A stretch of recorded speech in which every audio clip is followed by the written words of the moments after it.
Welcome to the Real Estate Syndication Show. Whether you are a seasoned investor or building a new real estate business, this is the show for you. Whitney Sewell talks to top experts in the business. Our goal is to help you master real estate syndication. And now your host, Whitney Sewell. Gene Trowbridge and Jonathan Ney, founding partners of the top syndication firm, Trowbridge Law Group, LLP, have a legal team with over 50 years of combined experience in real estate syndication and the practice of real estate securities law. Over this time, Gene and his partners in several past firms and currently have helped clients raise close to $5 billion in offerings by empowering entrepreneurs to raise capital legally. To learn more about Trowbridge Law Group, LLP, visit their website at trowbridgelawgroup.com or follow them on Facebook, Instagram, or Twitter. This is your daily real estate syndication show. I'm your host, Whitney Sewell. Today,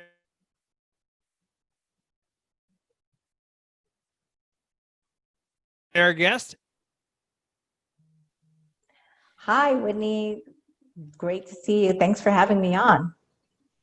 Yeah, Sonya has a background in financial statement audit and financial services. She founded Bedrock Real Estate Investors, specializing in the acquisition of multifamily apartments. She also has syndicated 4 apartment deals and has life-cycled 2 of these deals. Sonya, thank you again for your time. Looking forward to just diving into your superpower and how you've built this amazing team to make this happen. So, but give us a little more about your background and in real estate, how you got to where you're at now, and let's jump in. Oh, great. Thanks again. So I didn't start out my career in real estate. I actually started out, as Whitney mentioned, in audit and in financial services. So all the while, though, I knew I didn't want to be a partner at a CPA firm. And I was just trying to figure out what my next steps were going to be. And fortuitously, I had an opportunity to pivot. And I really had a chance to step back and think about real estate. I started deep diving a lot into different books. I joined my local RIA, and real estate really resonated with me. And so when an opportunity presented itself, I decided not to continue to pursue my career and that I had already and move into real estate. So what I had to do was figure out what strategy I wanted, and multifamily really resonated with me. What was the opportunity that presented itself that helped you to just, pivot completely? Yeah, so it's funny because a lot of people would think of this as a negative thing, but it was actually a really good thing. So in my company, there were a lot of changes that were happening, and my entire group was laid off, including myself.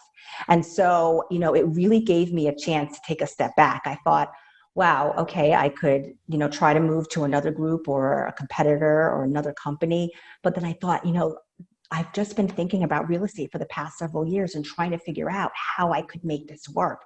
Maybe now is the time to take that time and take a step back and think about it. So, a lot of people, say, well, I got laid off or that happened to me. But I think it's a mindset, like, don't let things happen to you. You take it, see the opportunity in all of the anything that happens. I like that. You said, don't let things happen to you, but see them as an opportunity. Yeah, for sure. But because that's what really helped me, because I was thinking this is good timing, actually. And that timing just opened up doors for me to join various organizations and different groups, and a multifamily investing group that also helped me think and move in this direction as well.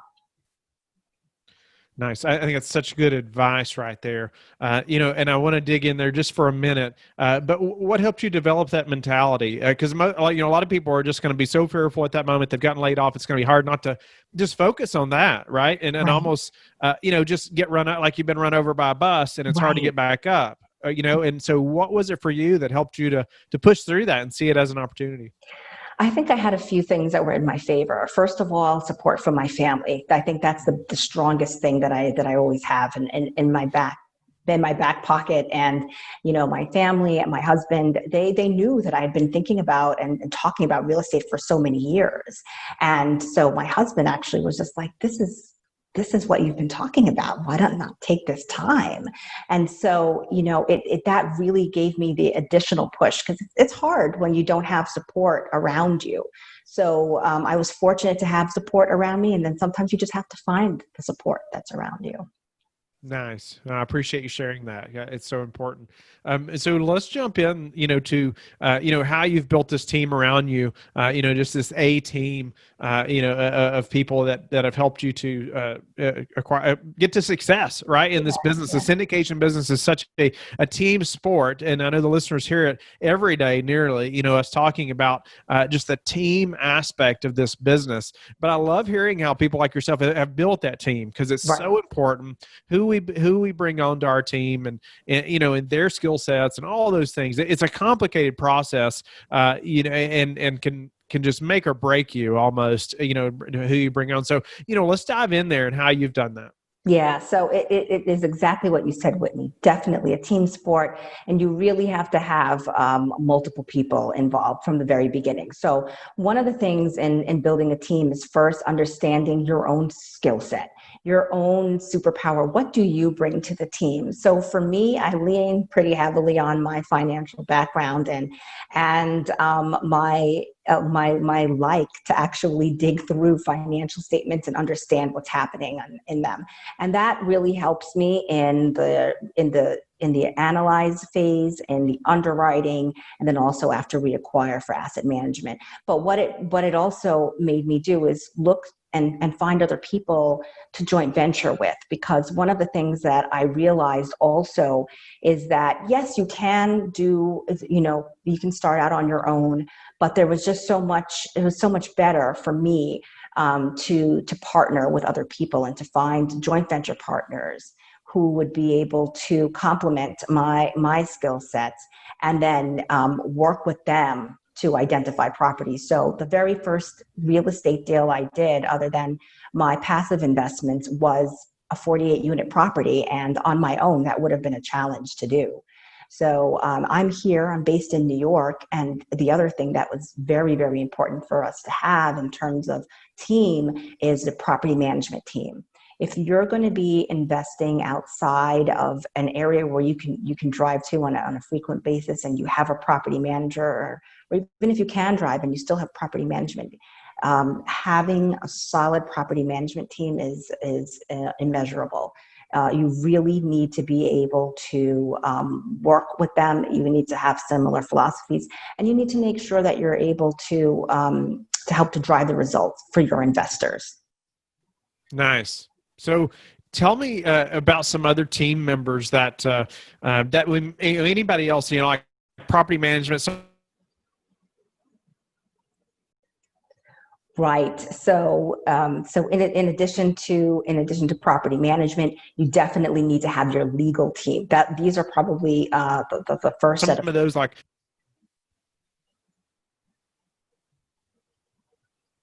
Okay, so what about, are you able to, say, delegate any other things to team members that maybe at first that you didn't want to delegate, or things that you're able to hand off to other people so you have more time to do what you need to do? Right. So now as years have progressed, yes, there are other folks that are part of my team now that can help me with the underwriting and can help me with that work too, but you always have to have that level of review. When you're delegating, it doesn't mean that you're hands off.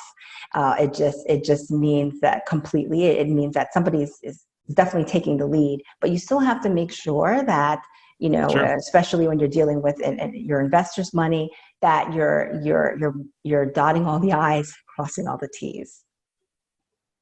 Okay, so let's jump into your unique ability, your skill set that you bring to the table, and financial statements are something it's so necessary, right? Like our whole team needs to understand enough about them so we know if we're moving forward or not, and where money's going, all those things.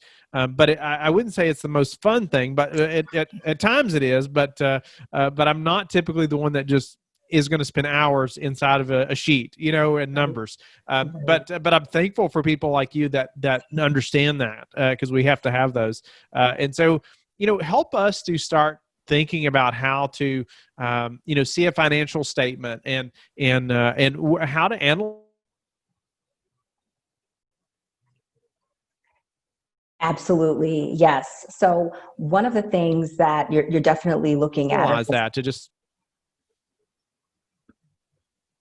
Absolutely. So one of the things that you're definitely looking at, and one of the first things that you're always going to get is your T12, your trailing 12 financials, which is your income statement. You're going to be looking at revenues, and you're going to be looking, of course, at your expenses, and then of course the rent roll as well, or something that you're going to be looking at. So some of the things that you need to focus in on, and what the rent roll helps you do is understand where are they with revenues. And especially now in this time that we are, which is, in COVID, and just with the unforeseen, so many unforeseen things that are happening in our economy, it's also very important to understand collections. So, revenues is one thing, how much are they billing, but how much are they actually collecting?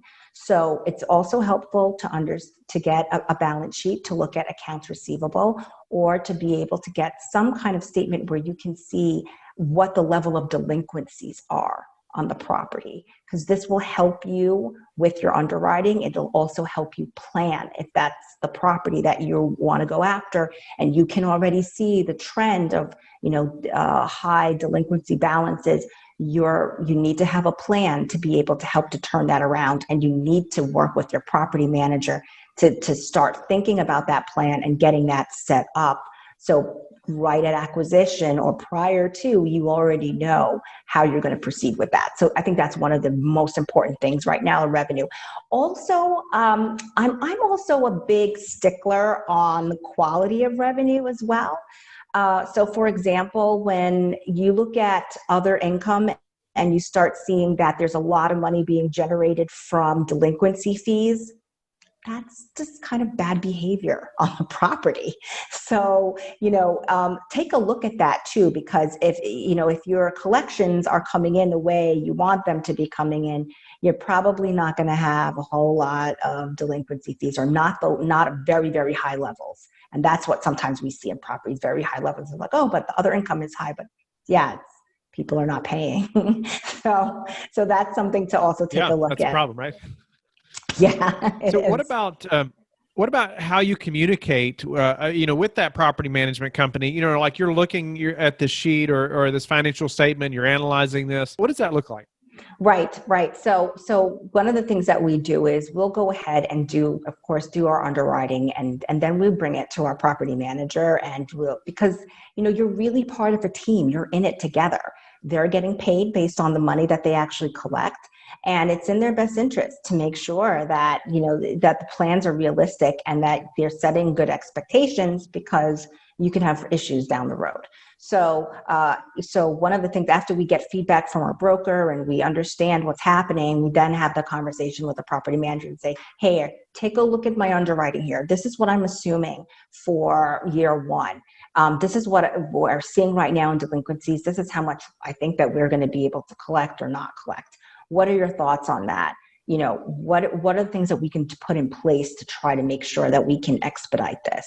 Then they may just ask questions about, tell me about where they are right now with evictions, or let me see where we are in the rent roll, or, just understanding where various residents are in that process. If the property former or current team has already started that process to collect the rents for that person. So, these are part of the plans. I was looking at a deal this summer, and it was something that we did not pursue, but my property manager was able to tell me, based on where it's located, based on the level of occupancy right now, your occupancy level, you're not going to be able to ramp up until maybe 8 months. So your year one is going to be a lot less than what you're even projecting right now. So that was sticker shock for me because I'm usually very conservative. So, but it really helped to manage my expectations, and it highlighted the risks with that project, which we ended up not pursuing. Also shows the value of that relationship or that team, like you mentioned earlier. Yeah, absolutely. Absolutely. So what about, anything else before we move on, but anything else about the financial statement that you see maybe other teams missing or something that you've learned, recently that you've had to change about how you're looking or viewing those financial statements? Yeah. So, I mean, we spend a little bit of time talking about revenues, but also expenses are very important as well. So just understanding some of the very fixed expenses like water, for example, and do they have the most water efficient fixtures in the property that can potentially drive savings later on. If they don't, maybe this is some potential upside for you, but you have to build that in also to your underwriting. You're going to have to make an investment in that. So it's understanding what your expenses are. And that's also a very important part to get some feedback from your property manager as well, because you want to make sure that what you're underwriting and what you're seeing is in line with what they see. They have an entire portfolio, so they should be able to help fact check some of the numbers that are coming in there and what makes sense, where you may actually have to invest more in the property to get some savings later on. Sonya, what's been the hardest part of the syndication process for you? So for me, it was definitely getting started and talking to people about investing in deals. A lot of this, my audience has been friends and family, and people know you as, oh, Sonya the accountant or Sonya the finance person, but not necessarily as Sonya the real estate investor, not yet. So, that was a hard thing because it almost felt like, oh no, I'm just asking them for money, but you really are providing an opportunity. And that's what you should believe when you're presenting something to someone and asking people to trust in you, that you're giving them a real opportunity. How do you prepare for a downturn? You really have to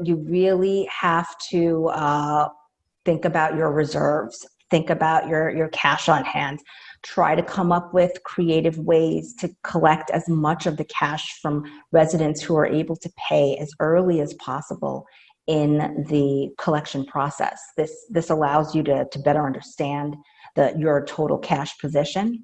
And upfront, I would say if you're starting out and upfront, consider putting up some reserves and making sure that you're raising enough to have some reserves. It can be a bummer because it affects the return sometimes, and usually it does, but you can give it back if you don't need it. That's right. Do you have a way of calculating how much reserves you need or you need to raise in the very beginning? Right. Well, we used to have, just depending on the size property, a certain amount that we would put for just deferred maintenance. But now, as we're going into this type of, because of COVID and just thinking about collections more, we're just looking at what your operating expenses are and just seeing, what level do you feel comfortable having on the side, just in case that you have collection issues down the road. So it's really just driven based on what the operating expenses are of the property, and making sure that you feel comfortable you'll be able to carry and cover your obligations. What do you predict is going to happen over the next 6 to 12 months? And are you all planning to be buyers or sellers or just sitting on the sideline?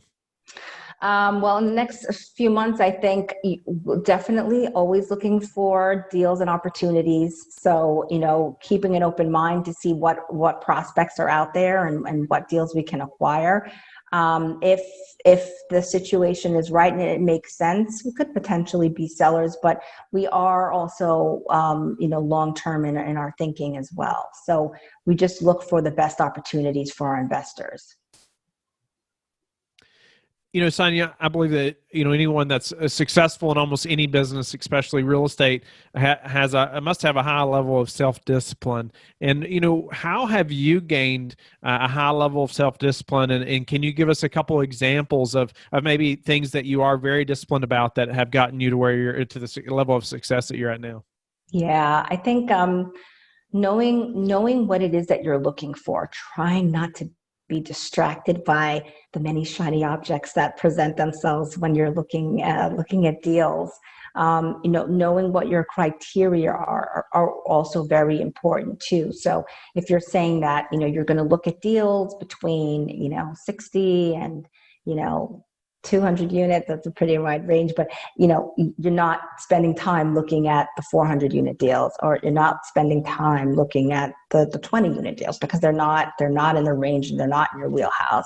So, being really clear about that is something that has helped me get focused.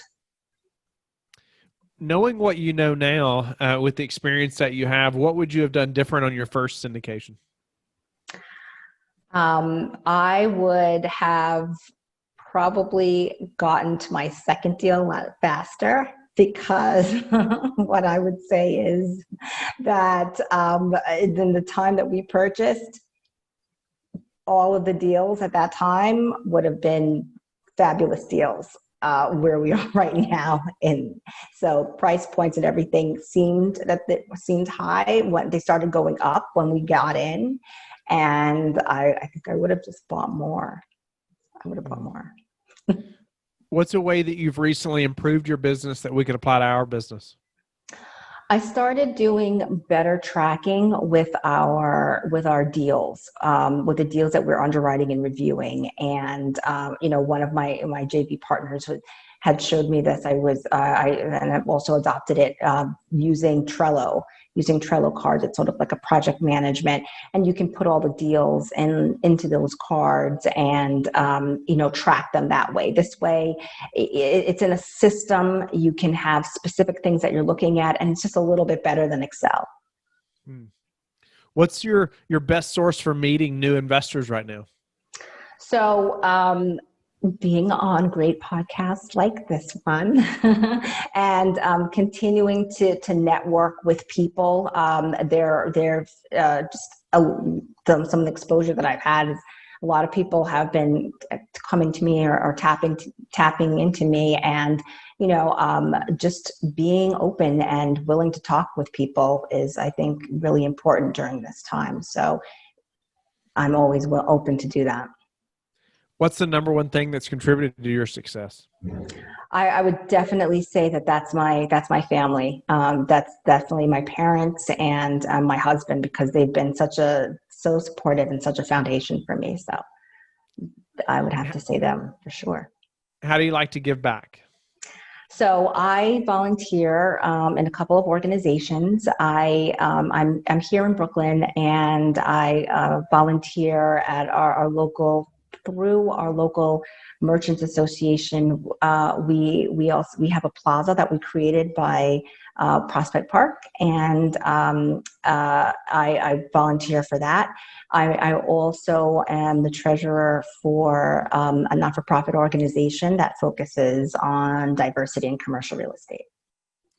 Nice. Well, Sonya, I'm grateful for your time today with us, and grateful for how you've given back and just shared how you've gotten to the level of success that you're at. And one thing I wanted to just highlight to the listener as well, I just love the quote and how you looked at being laid off. You said, don't let things happen to you, but see them as an opportunity, and just through the support of your family, building an A team and some of those key players and who they need to be, and just pulling in different skill sets from different people. And then also use your superpower of analyzing a financial statement and some tips that you have learned, and that I hope helps the listeners. I know it will, as they are looking at those documents and analyzing their next deals and communicating with their property management team.